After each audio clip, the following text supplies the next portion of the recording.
मद भरी आंखें, बेमिसाल खूबसूरती और तराशा हुआ बदन। तौबा ये मत वाली चाल, झुक जाए फूलों की डाल, चांद और इंडियन क्लासिकल डांस में पारंगत एक ऐसी अदाकारा जिन्हें बॉलीवुड की अब तक की one of the best dancers के रूप में याद किया जाता है।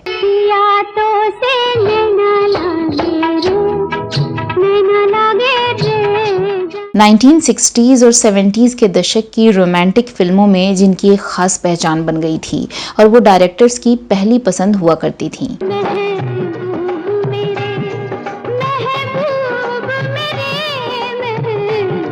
लेकिन क्या आप जानते हैं कि इस अदाकारा ने अपने पूरे फिल्मी करियर में कभी भी बिकनी या स्विम सूट नहीं पहना और यहाँ तक कि कोई स्लीवलेस ड्रेस भी नहीं पहनी। इसके बावजूद उन्हें सेक्सी मानते हुए सेंसर बोर्ड ने उनकी एक फिल्म पर रोक लगा दी थी। 14वीं का चांद हो या आफताब। क्या आप मानेंगे कि इन्हें बचपन में मजहब के कारण इनके नृत्य गुरु ने तालीम देने से मना कर दिया था, पर फिर कुंडली देखकर अपनी प्रिय शिष्या बना लिया था।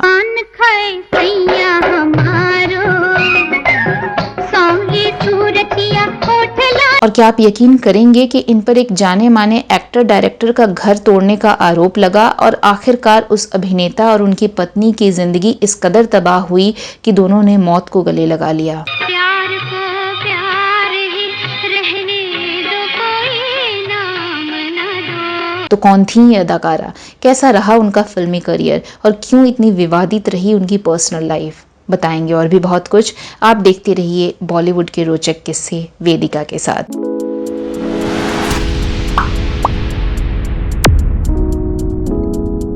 शोखियों में घोला जाए फूलों का शबाब, उसमें फिर में। दोस्तों, आज हम बात कर रहे हैं खूबसूरत अदाकारा वहीदा रहमान की, जिन्होंने अपने शानदार नृत्य और दमदार अदाकारी के दम पर हिंदी सिने जगत में अपनी अलग और मजबूत पहचान बनाई। बेकरार करके हमें यूं न जाइए, आपको हमारी कसम लौट आए। 1960s और 70s के दौर में वो बॉलीवुड की टॉप 3 हाईएस्ट पेड अभिनेत्रियों में शुमार हो गई थीं और उन्हें साइन करने के लिए निर्माताओं की लाइन लगा करती थी। झिमझिम के तराने लेके आई बरसात। 3 फरवरी 1938 को तमिलनाडु के चिंगलपट्टू में एक मुस्लिम परिवार में जन्मी वहीदा को बचपन से ही नृत्य का शौक था, जिसके लिए उन्होंने अपनी बहन के साथ भरतनाट्यम की शिक्षा भी ली थी। उस दौर के मशहूर डांस गुरु चिरुचंदरम मीनाक्षी सुंदरम पिल्लई ने उन्हें डांस की शिक्षा दी थी, लेकिन शुरू में गुरु ने उन्हें डांस सिखाने से मना कर दिया था। कारण बस ये था कि वो मुस्लिम परिवार से थीं। जाने क्या तूने कही, जाने क्या मैंने। फिर वहीदा ने अपनी मम्मी के एक दोस्त को गुरुजी के पास सिफारिश के लिए भेजा, तो कहने लगे कि उसकी कुंडली ले आओ। अब मुस्लिम परिवार में कुंडली तो बनती ही नहीं। फिर गुरु ने खुद से ही कुंडली बनाई और तब आश्चर्य से कहा कि कितनी ताज्जुब की बात है, इसकी कुंडली दिखाती है कि ये मेरी आखिरी और सबसे प्रिय शिष्या बनेगी। और वैसा ही हुआ भी। वहीदा रहमान जब भरतनाट्यम में पारंगत हो गईं, तब वो मंचों पर प्रस्तुति देने लगीं।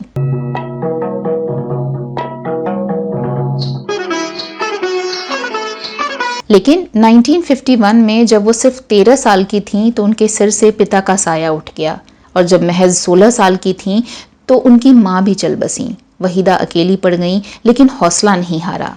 मेहनत रंग लाई और 1955 में वहीदा रहमान को तेलुगु फिल्म में एंट्री मिल गई। उन्होंने 2 तेलुगु फिल्मों रोजुलू मरियाली और जयसिम्हा में काम किया और ये दोनों ही फिल्में सुपरहिट रहीं। शर्मा के ये क्यों सब पर्दा नशी, आंचल को सम। इसी दौरान उनकी मुलाकात फिल्म जगत के मशहूर अभिनेता, निर्माता, निर्देशक गुरुदत्त से हुई। गुरुदत्त की पारखी नजरों ने उनके अंदर छुपे कलाकार को पहचान लिया और उन्हें मुंबई बुला भेजा। ये लड़की जहाँ कहीं भी हो फौरन बुला, फौरन। लेकिन साहब इतने बड़े शहर में जिसका नाम पता ना मालूम हो तो। नहीं मालूम तो मालूम करो। वहीदा मुंबई आई और उन्हें 1956 में आई फिल्म CID में खलनायिका का रोल मिला। इस फिल्म के हीरो देवानंद थे। जानते हो, 1 मिनट में तुम कहाँ पहुँच सकते हो? खूब जानता हूँ। अगर तुम आगे बढ़े तो गोली चला दूंगी। आप गोली चलवा सकती हैं, चला नहीं सकती। इस फिल्म में उनके अभिनय को देखने के बाद न सिर्फ गुरुदत्त बल्कि उस समय के तमाम निर्माता, निर्देशक और अभिनेता बहुत प्रभावित हुए। कहीं पे निशाना, कहीं पे निगाहें। गुरुदत्त ने वहीदा रहमान के साथ 4 फिल्मों का कॉन्ट्रैक्ट साइन किया। ये फिल्में थीं CID, प्यासा, कागज के फूल और साहब बीवी और गुलाम। इस कॉन्ट्रैक्ट में वहीदा रहमान ने ये भी शर्त जोड़ दी कि वो कभी बिकनी, स्विमसूट या कोई भड़काऊ ड्रेस नहीं पहनेंगी और वो इस पर हमेशा कायम भी रहीं।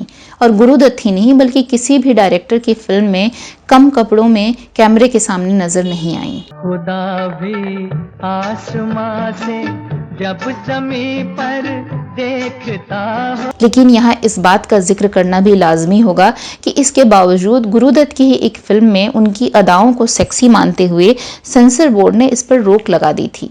ये फिल्म थी 14वीं का चांद, जिसके टाइटल सॉन्ग में गुरुदत्त ने वहीदा रहमान के चेहरे पर लाइटिंग का ऐसा इस्तेमाल किया कि वो खुद हैरान रह गईं। 14वीं का चांद हो या आफताब। इस गाने में वहीदा की आंखें इतनी मादक नजर आ रही थीं कि सेंसर बोर्ड ने इस गाने को उत्तेजक मानते हुए रोक दिया। बड़ी मुश्किल से कई दलीलों और दोबारा एडिटिंग करने के बाद किसी तरह प्रदर्शन की मंजूरी मिली। जब ये फिल्म सिनेमाघरों में रिलीज हुई तो मानो तहलका मच गया। फिल्म 14वीं का चांद सुपरहिट रही। बताया जाता है कि लोग बार बार इस गाने को देखने के लिए ही टिकट कटाकर सिनेमाघर में जाते थे। जो भी हो तुम खुदा की कसम। आइए अब बात करते हैं वहीदा की जिंदगी से जुड़े सबसे विवादास्पद पहलू की, और वो है उनका और महान एक्टर डायरेक्टर गुरुदत्त का लव अफेयर। जो हुए मेरे हमसफर, रस्ते बदल गए। कहा जाता है कि साथ में काम करते हुए गुरुदत्त और वहीदा रहमान बेहद नजदीक आ गए थे। गुरुदत्त के साथ उनके रिश्तों को लेकर पत्र पत्रिकाओं में खूब बातें लिखी जाने लगी और कहा तो यहाँ तक गया कि गुरुदत्त और उनकी गायिका पत्नी गीता दत्त के बीच वहीदा रहमान को लेकर इतना मनमुटाव बढ़ा कि तलाक तक की नौबत आ गई और गीता दत्त अपने मायके जाकर रहने लगी। ऐसा कहा जाता है कि वहीदा रहमान और गुरुदत्त एक दूसरे से बहुत प्यार करते थे, लेकिन गुरुदत्त शादीशुदा थे और 3 बच्चों के पिता थे। ये बात वहीदा रहमान जानती थीं। तो सवाल उठता है कि फिर वहीदा भला क्यों सब कुछ भुलाकर एक नाजायज रिश्ते को आगे बढ़ाने में लगी थीं? पीर साहब की उर्स में जा रही हूँ, अम्मी जान ने बुला भेजा है। आपको कोई एतराज तो नहीं? बिल्कुल नहीं, जरूर जाओ। मैं भी वहीं जा रहा हूँ, बड़ा लुत्फ रहेगा। कुछ लोगों का मानना था कि वहीदा रहमान अपने फिल्मी करियर को आगे ले जाने के लिए ही गुरुदत्त को छोड़ना नहीं चाहती थी। वहीं कुछ लोग ये भी मानते हैं कि वहीदा गुरु से इश्क कर बैठी थी, और वो कहते हैं ना, जब कोई प्यार में होता है तो कुछ भी सही या गलत नहीं होता। शायद वहीदा भी इसी मर्ज की शिकार हो गई। हालांकि इस मुद्दे पर वहीदा ने कभी कोई कमेंट नहीं किया, तो ये कह पाना मुश्किल होगा कि असली वजह क्या थी। लोग थे जिनके प्यार को प्यार। इसी बीच गुरुदत्त ने फिल्म बनाई कागज के फूल, जिसकी कहानी काफी हद तक गुरुदत्त, गीता दत्त और वहीदा रहमान की दास्तान थी। लेकिन गुरुदत्त ने इसको इस अंदाज में पेश किया कि फिल्म में अलग हुई अमीर पत्नी को वैम्प के तौर पर दिखाया, जो पति को अपनी बच्ची से मिलने नहीं देती। मम्मी, तुम भी जाओ। क्यों? आई एम सॉरी, आप पमी से नहीं मिलने को सकते, उसकी माँ की ऑर्डर है। लेकिन ये मेरी बेटी भी तो है। कुछ जानकार बताते हैं कि उस दौर में जब बाकी डायरेक्टर्स महिलाओं को घर की चारदीवारी में दिखाती फिल्में बना रहे थे, तो गुरुदत्त अपनी फिल्मों में महिलाओं की कामकाजी मजबूत छवि पेश कर समाज को नई दिशा दे रहे थे। लेकिन ये सोच उनकी अपनी जिंदगी से गायब थी। वो पहले अपनी पत्नी गीता दत्त की लाइफ कंट्रोल कर रहे थे और अब अपनी प्रेमिका वहीदा की लाइफ में भी दखल अंदाजी देने लगे। बताते हैं कि गुरुदत्त वहीदा को लेकर इतने पॉजिटिव हो गए थे कि उनके फिल्में करने को लेकर भी डिसीजन लेने लगे थे। वो किस डायरेक्टर की फिल्में करेंगी, किसकी नहीं करेंगी, उनका स्केड्यूल और उनकी शूटिंग, आउटडोर टूर भी। वहीदा को अब इस दखल अंदाजी और पाबंदियों से दिक्कत होने लगी और वो गुरुदत्त से कटने लगी। झगड़े शुरू हुए और धीरे धीरे वहीदा रहमान ने गुरुदत्त से दूरियां बनानी शुरू कर दी।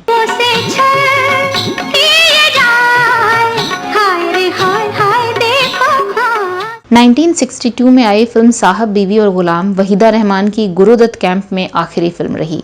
कॉन्ट्रैक्ट खत्म होने तक वहीदा गुरुदत्त से बहुत दूर जा चुकी थीं और इन दोनों के रिश्ते में खटास आ चुकी थी। वो शाम कुछ अजीब थी, ये शाम। तभी एक रोज खबर आई कि शराब के साथ नींद की ज्यादा गोलियां खा लेने से गुरुदत्त की मौत हो गई थी। 1964 में 39 साल की उम्र में गुरुदत्त ने इस दुनिया को अलविदा कह दिया था। उनकी मौत की खबर फिल्म इंडस्ट्री में तूफान की तरह फैली और वहीदा रहमान को ही मुख्य रूप से इसके लिए खूब कोसा गया।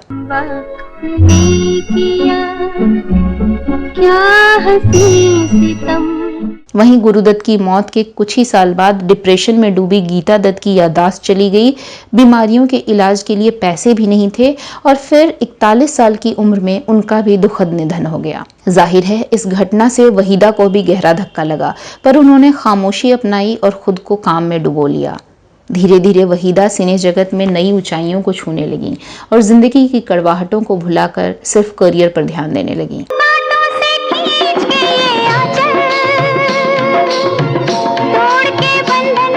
वहीदा ने अपने करियर में एक से बढ़कर एक फिल्में की हैं। इनमें प्रमुख हैं काला बाजार, एक फूल चार कांटे, अभिजान, 20 साल बाद, मुझे जीने दो, तीसरी कसम, नीलकमल, आदमी, बाजी, खामोशी, प्रेम पुजारी, कोहरा, राम और श्याम, रेशमा और शेरा और पत्थर के सनम। पत्थर के सनम तुझे हमने मोहब्बत का।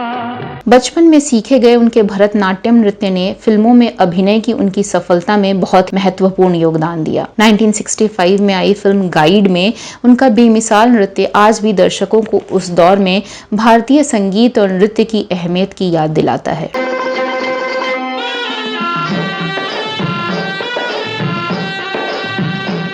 1974 में उन्होंने अभिनेता शशि रेखी उर्फ कमलजीत से शादी कर ली और बेंगलोर शिफ्ट हो गई। इस कपल के 2 बच्चे हुए, बेटा सुहेल रेखी और बेटी काशवी रेखी। ये दोनों ही राइटर हैं। कुछ समय फिल्मों से ब्रेक लेने के बाद वहीदा जी ने फिर वापसी की। साल 1976 से अब तक उन्होंने अदालत, कभी कभी, त्रिशूल, नमक हलाल, हिम्मत वाला, रंग दे बसंती, दिल्ली 6 सहित लगभग 2 दर्जन फिल्मों में कैरेक्टर आर्टिस्ट के तौर पर काम किया और 2021 में आई sports drama film skater girl उनकी अब तक की आखिरी फिल्म है। जब कमोडर राठौर से मेरी शादी हुई थी, फिर धीरे धीरे ये रियलाइज होने लगा कि वो पहले देश के हैं, फिर तुम्हारे।